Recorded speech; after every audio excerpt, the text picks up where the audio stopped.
बिस्मिल्लाहिर्रहमानिर्रहीम। Quantum learning academy में आपको खुशामदीद। आज के इस लेक्चर में हम बात करेंगे about the cell cycle.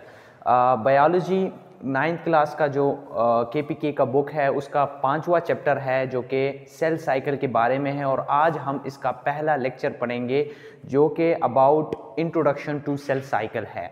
Cell cycle क्या चीज़ है और सेल साइकिल में की डिफिनीशन क्या है, उसकी एक्सप्लेनेशन क्या है, उसके बारे में हम डिटेल में बात करेंगे। मैं आपको थोड़ा बहुत बैकग्राउंड समझाता हूँ सेल साइकिल के हवाले से। चौथे चैप्टर में जो कि हमारा सेल एंड टिश्यू का चैप्टर था, उसमें हमने डिटेल में बात की थी अबाउट द सेल थ्योरी, कि कैसे सेल थ्योरी जो है वो हिस्ट्री में कैसे वो अराइज हुआ, और उसके साथ साथ जो है सेल थ्योरी के हमने पास्टुलेट्स पढ़े थी। सेल थ्योरी का जो दूसरा इम्पोर्टेंट पास्टुलेट है वो यहाँ पे बहुत इम्पोर्टेंट है मेंशन करना। वो क्यों इम्पोर्टेंट है इसके बारे में मैं बात करता हूँ, लेकिन सबसे पहले मैं उस पास्टुलेट को मैं यहाँ आपके लिए दोबारा लिख लेता हूँ। तो सेल थ्योरी का जो one of the most famous postulate है वो है कि द ओल्डर सेल्स या new sales arise from the division of pre-existing cell।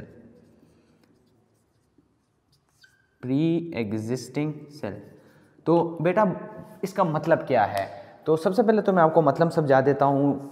ये देखो मेरे हाथ में अभी 3 मार्कर हैं, सही है, और अब मैं इस मार्कर को कहता हूँ पेरेंट सेल। पेरेंट सेल उस सेल को कहते हैं जिस सेल से दूसरे सेल्स अराइज होते हैं, तो उस सेल को हम पेरेंट सेल कहते हैं। अब ये सेल जो है during the process of division ये 2 सेल्स में एटलीस्ट डिवाइड होगा। 4 में भी डिवाइड हो सकता है, लेकिन एटलीस्ट 2 सेल्स में वो डिवाइड होगा during the process of division. तो जब पेरेंट सेल से हमारे पास 2 डॉटर सेल्स आएंगे, तो इस पास्टुलेट का मतलब यही है कि जो प्री एग्जिस्टिंग सेल है, ये एक प्री एग्जिस्टिंग सेल है, इससे न्यू सेल्स अराइज होंगे। तो यहाँ पे इस पास्टुलेट की इंपॉर्टेंस क्या है, मतलब ये कि सेल साइकिल में हम क्यों इस पास्टुलेट को डिस्कस करते हैं, क्योंकि cell cycle is all about the division of cell. Cell cycle is about the replication of the cell. So let me write here कि सेल साइकिल में हम 2 चीज़ें बहुत कॉमनली पढ़ते हैं। वो एक ये कि the division of the cell, या डिवीजन ऑफ सेल को हम मैं ये भी लिख सकता हूं कि the replication of cell, replication of cell. अब यहाँ पे एक बात जो है, एक सवाल यहाँ पे अराइज होता है कि इस सेल साइकिल या इसमें ये जो साइकिल का लफ्ज़ है इसको क्यों इस्तेमाल किया गया है, इसको क्यों हम सेल साइकिल कहते हैं। तो इसकी वजह ये है कि जब हम आगे आने वाले लेक्चर्स में सेल साइकिल को डिटेल में पढ़ेंगे तो उसमें ऐसे इवेंट्स होंगे, उसमें ऐसे प्रोसेसेस होंगे कि जब हम उनको पढ़ेंगे तो जितने भी प्रोसेसेस हैं वो एक सर्कल में परफॉर्म होंगी। तो इसलिए इस इवेंट को, इस प्रोसेस को हम सेल साइकिल कहते हैं। सेल साइकिल जो है सिंपली अगर मैं बताऊं कि एक पेरेंट सेल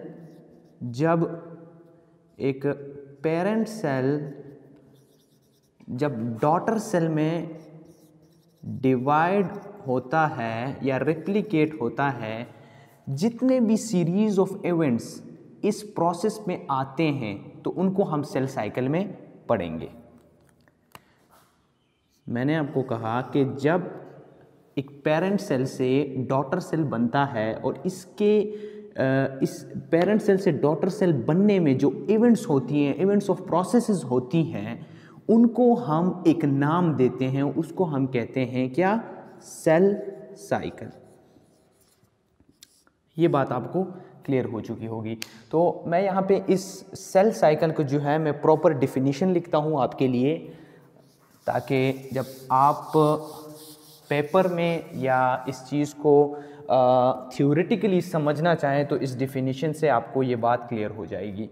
तो डिफिनीशन क्या होगी सेल साइकिल की? The series of events, the series of events that result, that causes, that results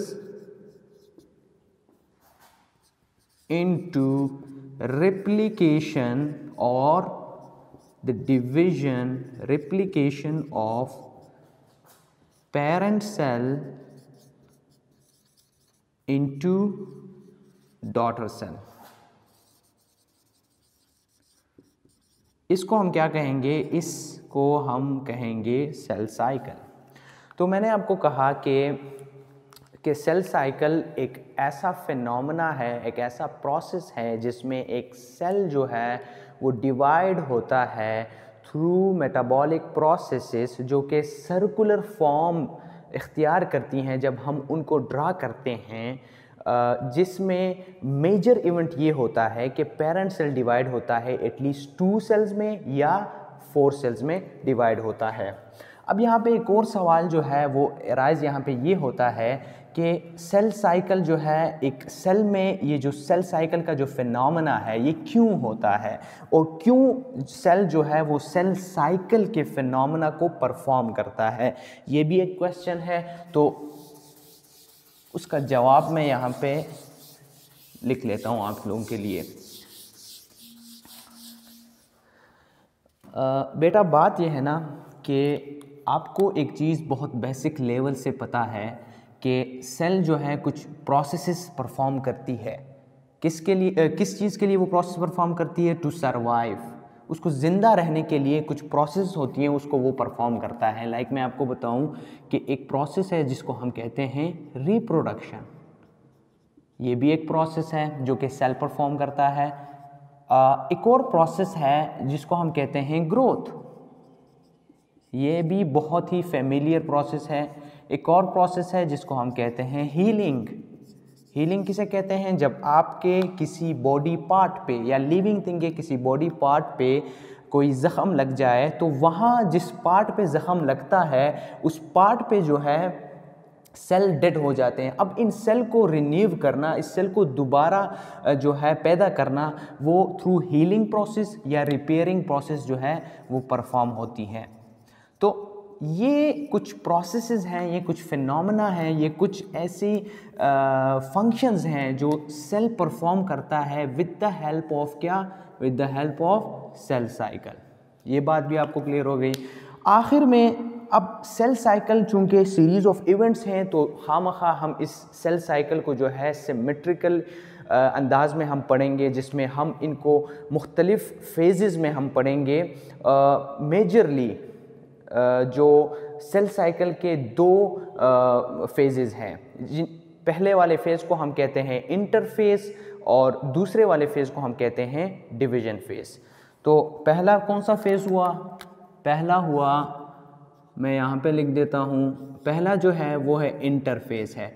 interface उस फेज़ को कहते हैं कि जिसमें एक सेल अपने आप को तैयार करता है डिवीज़न के लिए। क्योंकि मैंने आपको बताया कि दूसरा जो हमारा फेज़ होगा वो हमारा डिवीज़न फेज़ होगा, तो उसमें उस फेज़ के लिए अपने आप को तैयार करने के लिए एक फेज़ से सेल गुजरता है, उस फेज़ को हम क्या कहते हैं? इंटरफेस।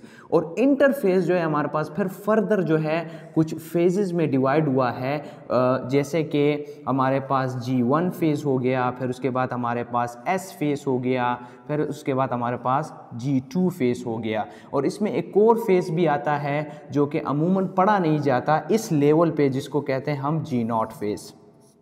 ये इसके बारे में हम डिटेल में आगे वाले लेक्चर्स में पढ़ेंगे। चूँकि ये एक इंट्रोडक्शन है अबाउट द सेल साइकिल, तो आप लोगों को इतना समझना बहुत ज़रूरी है।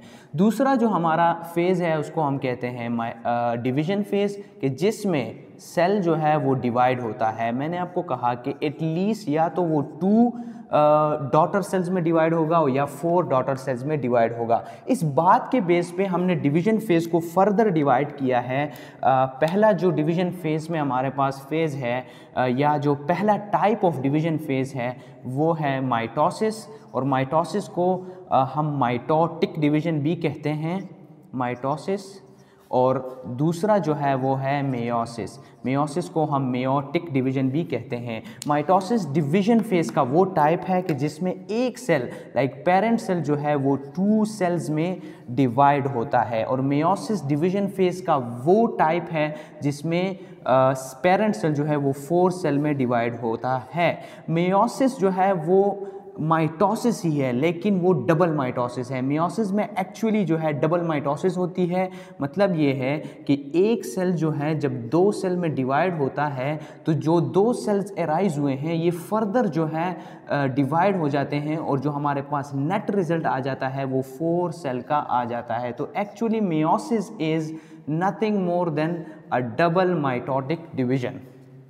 तो ये जो है ये पूरा इस सेल साइकिल का ओवरव्यू है। इसमें मैंने आपको एक्सप्लेन किया कि why cell cycle is important. पर मैंने आपको बताया कि इंटरफेज को हम रेस्टिंग फेज भी कहते हैं, क्योंकि इसमें सेल जो है एक रेस्ट पोजीशन पे होता है और अपने आप को तैयार करता है डिवीजन फेज के लिए। ये कैसे तैयार करता है, क्यों तैयार करता है, इसमें कौन से फेजेस हैं, इंशाल्लाह हम डिटेल में एक एक चीज़ को पढ़ेंगे अपने आगे वाले जो लेक्चर्स हैं उसमें। So thank you very much.